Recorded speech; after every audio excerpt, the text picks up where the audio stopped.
crank this in this way, you can get this to work.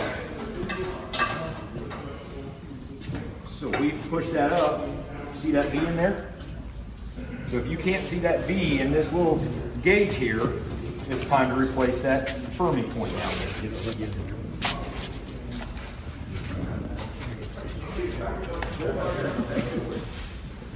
Make sure that's there also, because it will get hit with a rock and break. Yep, yep. Gotcha.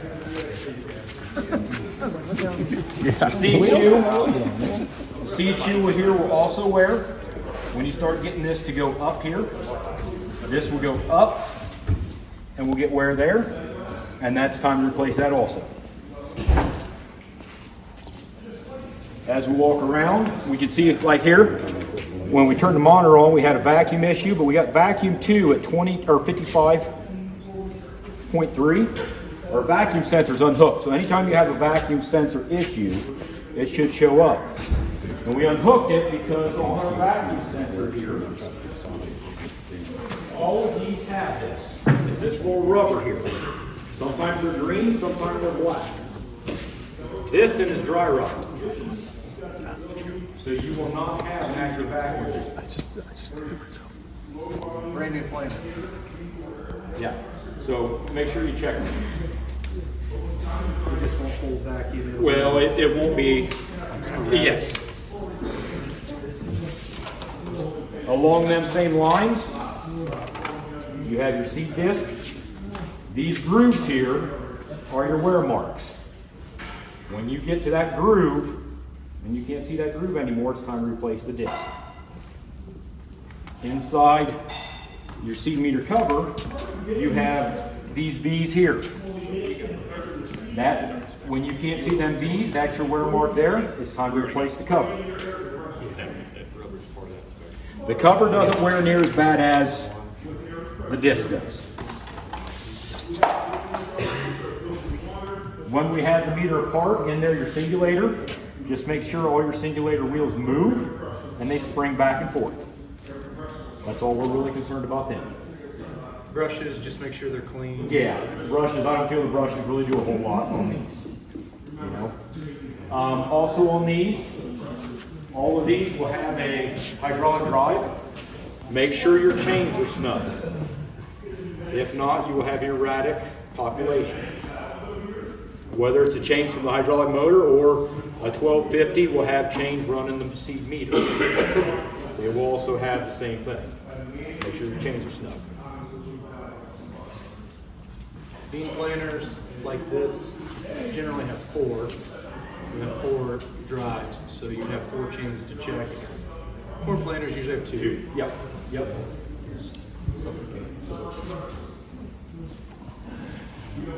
Now this particular one, so 5 series, if you have a 5 series, it's got cables. Like Brian said, if it's a 50 or a 40, 1240, 1250, you'll have a chain to Each seed meter. Yep. Kind of like that display does there. There's a chain. So you want to check those, make sure.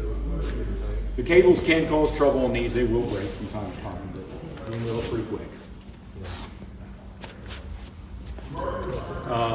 Also on the front, I overlooked it, but there is an air compressor over there. They want that filter cleaned every day. Some guys, actually, it'd be better. We have had a few guys do it where we route the filter inside the cab so you get fresh air instead of dirty air. That seems to help a lot. With them same things, your air tank level there should be drained daily. That helps with the rust, especially if you have the air clutches on 50 planters or 40 planters, and will gum up because the rust is dirt in there. Yep. There is a lubrication process on those if you have a clutch. An air clutch. Air clutch, then Air tool oil in the screw. Yep. And in the top, or no, silicone in the screw, air tool oil in the top. There's a screw inside to take out, squirt a little bit of silicone spray in, and then the top, just pop the air hose off. 2 drops of air tool oil. That should be good on that. Good to do, because if that fails, that row will stop playing. You'll have to either remove a shaft, depending on which Where row it's it at. is. And if you get, when it's right in the middle, you gotta pull that whole shaft to be able to replace that clutch.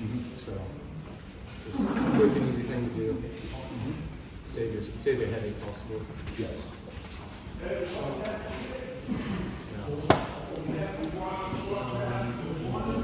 Covered the sensors, 2 sensors, right?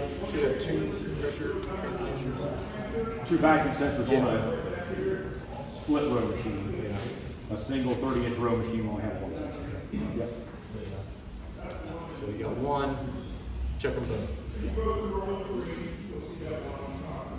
Yeah, they control vacuum, so. How much recommended down pressure in a no-kill situation? A lot of it's going to be your field conditions. But with that also, you have 2 spring settings on the spring here. On the 2, there's also 2 on the closing assembly arm here where you can get more down pressure. There's also an option if that is still not enough, they make a heavy duty spring. So you get a heavy duty spring that'll push a little more tension on that closing. Do you do both? Do you do some? It'd be either vertical tail or mostly all no tail. Okay. We just didn't got enough in there. An option would be also on this display here, you'll see the wavy disc. We've got a few guys who like that. For that, and they feel like it gives it more that ground, gives it a little bit more restrictions. Cover that. How about putting that closing system? I don't feel like that works great. Dude, you got, I mean, it just, God. It's personal preference. Yeah. How hard is it to change that over to a drag? You know what I mean? So essentially, More of a pitch. that, all we do is take the bolt out, shove that center out, and it bolts on to the arms. Okay, that just back. Yep. Gotcha. Yep. Not too bad. But yeah, that is You just can't get that fucking like it's a mess. It's in adverse conditions. I mean, Yeah, the ground worked and it's loose, it's perfect. Everything's good. Yeah. Yep, you always got that wet spot in the field where you're playing. Now, if you do a lot of no-till, that might be better. Then you're not always, you're constantly playing with that adjustment factor, trying to play it right. Not down pressure. That will probably fix your. What about a larger amount of root mass? That closure versus that, where you had several years of cover crop. The cover crop guys, I feel like either like something like that or they like that spike tooth. Spike tooth really you can get aftermarket that'll kind of help with some of that root mass also. Are you seeing that? Did you do a lot of cover crops? So you guys recommend that in a no-till cover crop situation over this front wheel? Or it's not that easy? I'm not going to say one way or the other in its ground conditions. Is The that guys a case who- part number though? Is that case? That wavy disc is a case part number. Yes. How about that closing system? No, that's. Yep. Yep. The guys who put the case with the feedback I've got from the wavy disc has been very, very good. And no-till cover crop.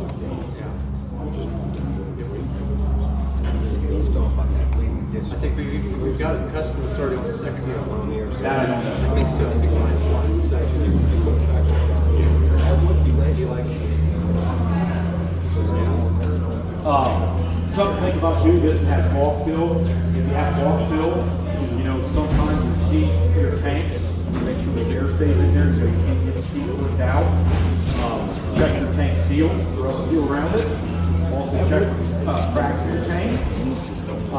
Some people said it helps at times to just unlatch the bulk fill tank. I don't know. The lid shut, but unlatch it so you don't have that constant pressure distorting that lid or that seal around it. You know, that just helps when that lid or when it's not sorted, it's going to hold seal back. You know. Do most of you guys, is there a lot of Walkaround planters here? Or do you want to show them the clean out?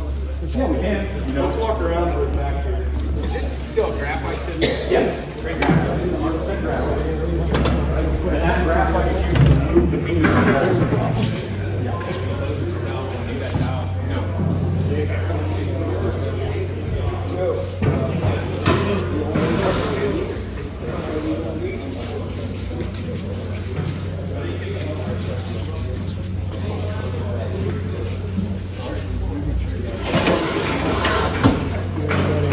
under here, and the guys who don't have it, if you don't know or don't remember, if you open your doors and you have something plugged up, everything's going to drain out.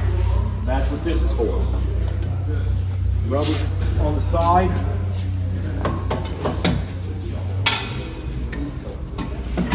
That will shove in, and now just your inductor box now will clean out. So if you have an issue, you know, seed treatment gets stuck, some of that stuff gets, you know, balled up. This was a new planter on the lot. We opened them up yesterday, and there's a rubber glove in it. Yep. So, you know, anything can happen when it comes to seed. I've heard of people getting change in their seed, pocket knife, you know, when it hits the, you know, wherever you get it from, it happens. Yeah. So at least you don't have to empty the whole tank. Right. Moisture. Yep. We did this one, and I don't know, you know, quite a bit. Water just came out of it. So I don't know. You recommend just leaving the latches, maybe? I wouldn't do anything with the latches, no. Yeah. We don't see much issues with it, but your wheel speed sensors on both wheels here, left and right wheel speed sensor, there is a calibration to that. If you're also off on your seed population, you calibrate your wheel sensors, your distance, and that'll help with your seed population also. Sure.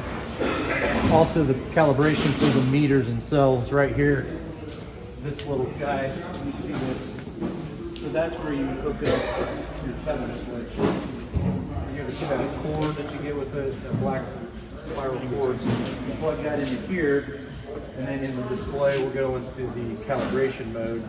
Somebody back here will press the button, and it'll spin for 17 feet or whatever. Generally we put 17 and a half feet in. Yeah, we put that in the monitor, and then it'll spin, and you should be able to count the seeds and see if it's accurate. We'll get a green check mark on the display. I guess 17 and a half feet for corn, 30-inch rows. Yep. It's different for 15-inch rows. Not a bad thing to do, just to check yourself before you go. You know then, okay, it's putting out the right number of seeds, or it thinks it's. If you got 32,000 population in the monitor, and you set that at 17 and a half feet, you should have 32 seeds under each row unit. Yeah. Anything more back here? As far as Probably not a whole lot. okay. On the we get a lot of calls on seed sensors. If you get like an inaccurate, it's like row 13. Row 13's always reading low. We don't know why. You've went out, you've got your little fancy little brush. You clean out the seed tube, and it's still reading low. On these planters, you can just pop up the hopper.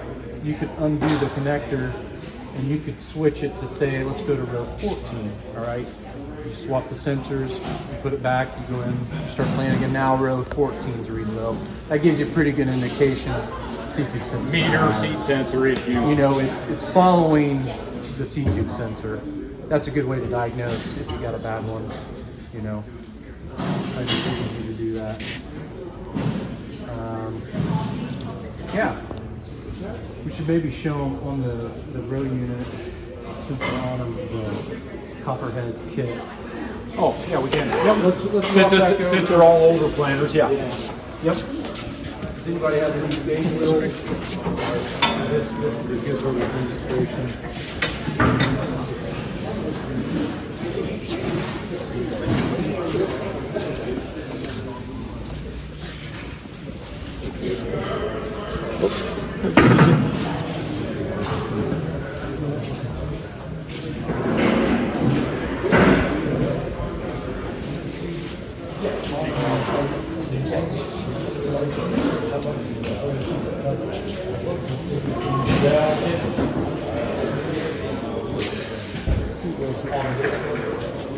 Okay.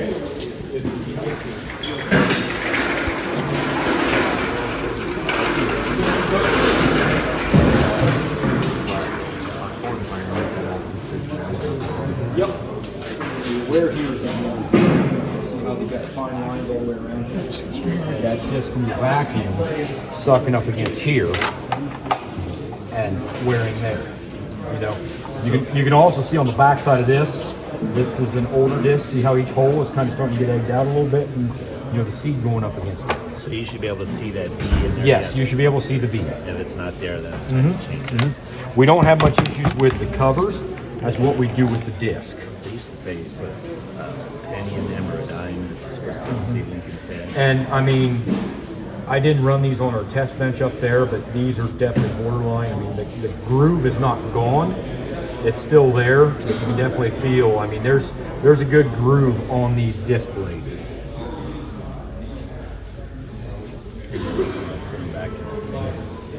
Same, yep. And then these, just make sure they turn. And see this in here, I would say we would want to replace because it is broke. All these have, but go ahead. Replace them all. Yeah. So there's 3 bolts here that hold that whole assembly on. Yep. And so what your question is, so corn, they tell you go 3. Right. So as you look, you can see it doesn't, I have no real explanation on how to set, how much of the hole should be covered. But you can see how that's going to line your seat up versus we go here to 8, it's a good representation. Now you're going to get a bunch of doubles because there's nothing there to knock the extra seat off.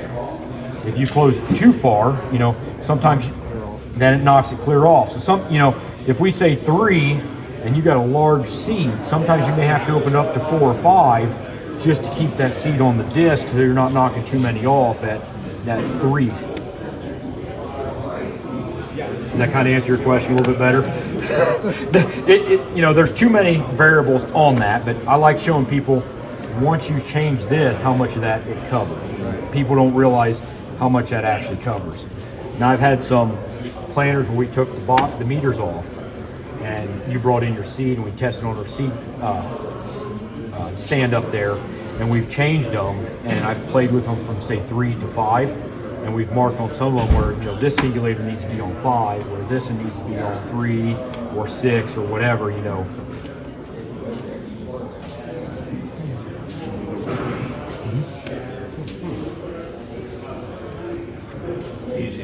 And then What about this? that's just your baffle. So right here's where your seed flows in, and that just closes it or opens it farther. Most time I think it's on 2 here, right in the middle. So I've seen that too, where it gets bumped to 1, and you have a low, row reading because it's not flowing in here good enough. But ideally 2. Ideally 2. Yep. Agitators, no big deal. If you do have an issue with the agitator, one of these break off, you can real easily take a side cut the other one off. It just mixes the seed up. I mean, no big deal. The opposite side of it, or just Yeah, the opposite side. Yep. so it balances itself out? Correct. It's like you ever see those